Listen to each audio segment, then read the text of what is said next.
What is up, everybody?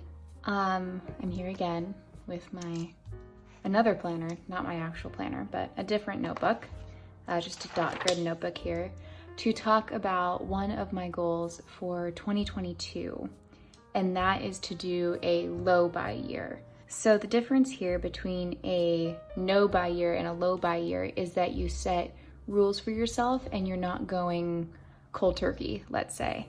You create a plan to support yourself and maybe work towards a no buy year.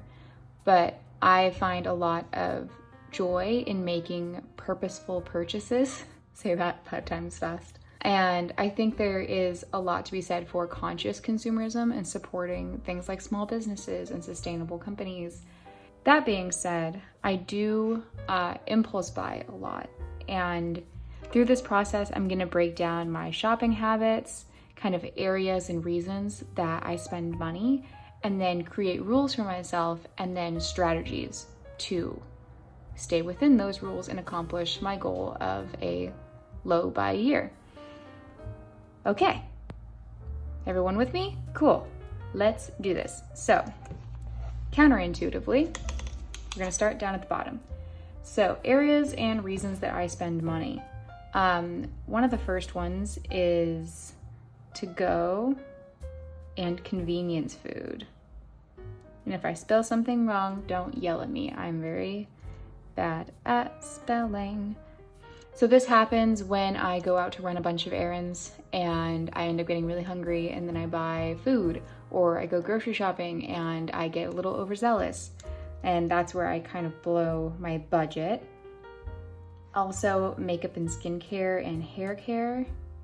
I just get really excited. Makeup, skincare, hair care, there's always innovations and new ingredients and new products, and I get really hyped up, especially with the marketing. I work in marketing, so seeing really cool brands come out that I want to support, and I end up buying too much for someone who doesn't do makeup or skincare or hair care as their job. Okay, third, and these are in no particular order, not at all where I spend the most money, because third is clothing and shoes. I've made a video before about buying for who I wanted to be and not who I actually was, and I find myself falling into that trap quite a bit. I talked about sustainability a little bit, and I tend to overdo it while thrifting. And part of that is the mindset that, oh, this is a one-of-a-kind thing and it's never going to come around again. And are there things that I've left at a thrift store that haunt me to this day? Absolutely. There is one vintage blouse. It's white or it's like a cream kind of color and has really delicate pleating on the front, button down. It haunts me to this day that I did not purchase it. It was $6, and for some reason, that's where I drew the line. However, I tend to put a lot of stuff in my cart and then not edit it super thoroughly.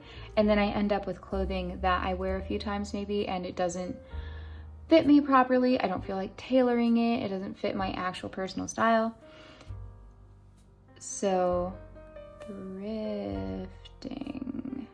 Pretend you didn't see that. Impulse purchasing from specifically TikTok and Pinterest and Instagram. Instead of saving something for later on TikTok, I go to add it to my Amazon wish list, and then I end up adding it to my cart, and it's a whole thing. So we're not doing that. And then lastly is more of an emotional reason, but I want to reward myself or cheer myself up. That's going to be a little bit of a deeper dive later on. Okay, so those are my main reasons. And I hope these shadows are cool and aesthetic and not annoying where you can't read anything and they're distracting. So I'm gonna try to use less hand motions, but we'll see. It's probably not gonna happen. In no particular order, we'll kind of go through rules and then strategies to accomplish those rules and goals. No surplus personal care, we'll say. So that's makeup, hair care, skincare. So my strategy there is gonna be a one in, one out. Or I guess it's actually the opposite, where it's one out, one in. So when I run out of something, and I go through my backups drawer and I don't have anything to replace it, or that product has made a significant difference in the health or appearance of my hair, skin, etc., then I will replace it. But I am not going to buy backups of it.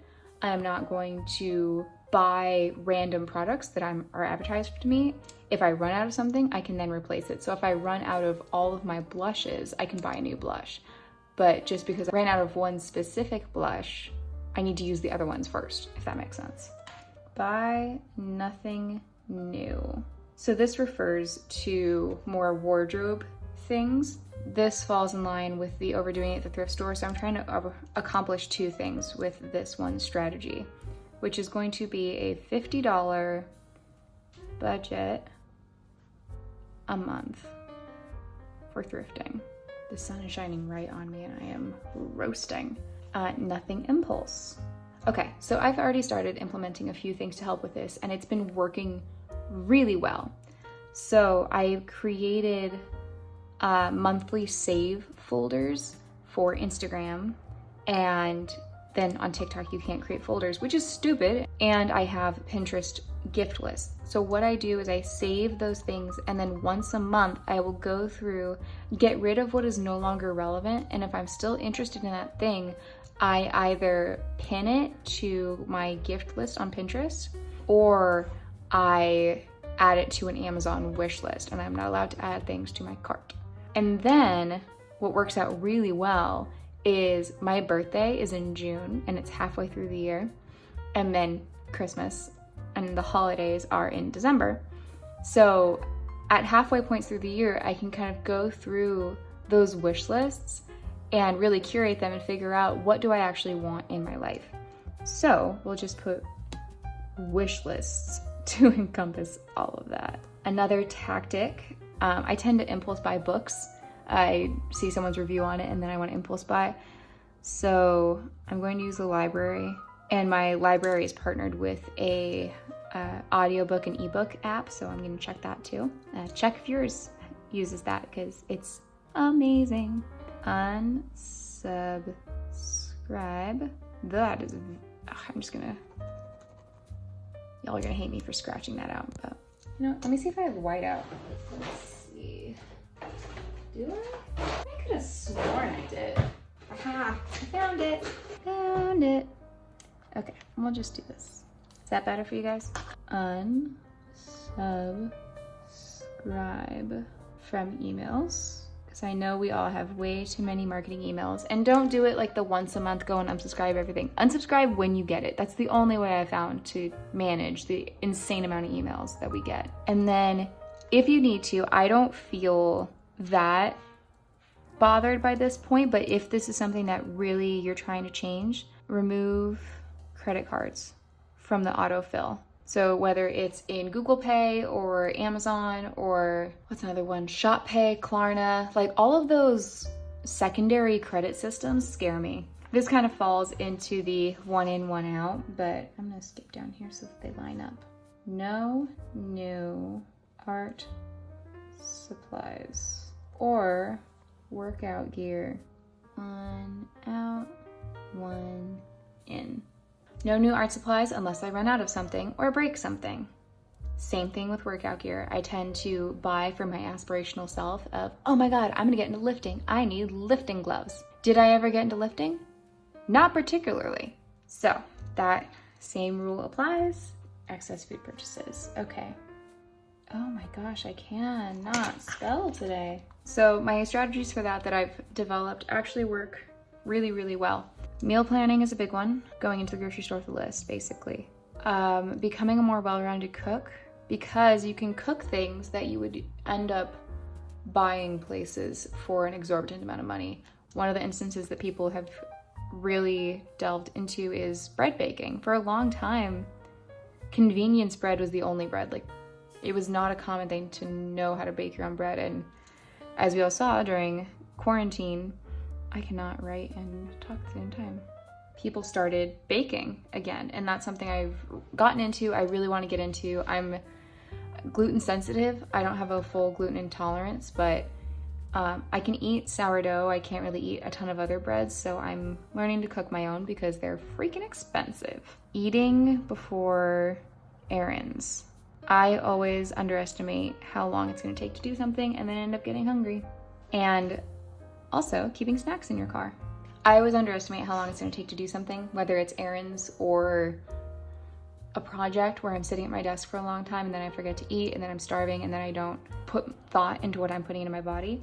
So this is a really great strategy. One of my last ones here is no emotional or bored shopping.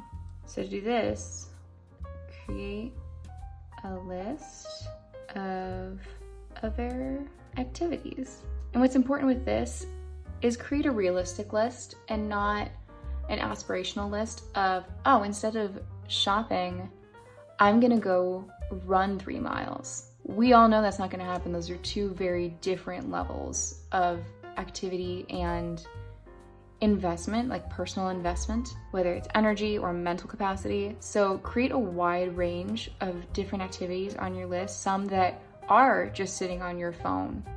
Maybe instead of shopping, it's not exactly a great alternative, but maybe you just watch a movie instead, or something else to occupy your brain with the same amount of mental drain.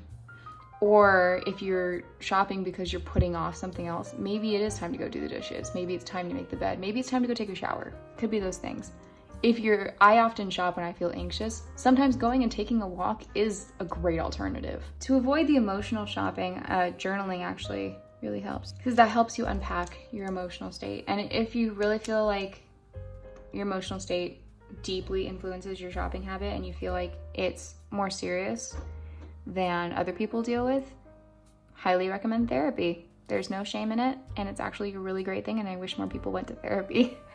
Anyway, I hope this video was helpful. Let me know if it is, or if you have any questions. I'm planning on doing another video of just my kind of 2022 goals. They're really simple. I'm not going super ham, but yeah, let me know what your goals are. If you have any plans of doing maybe a low by week or a low by month or low by year, come join me. It would be awesome. And I will talk to you soon. Have a great day.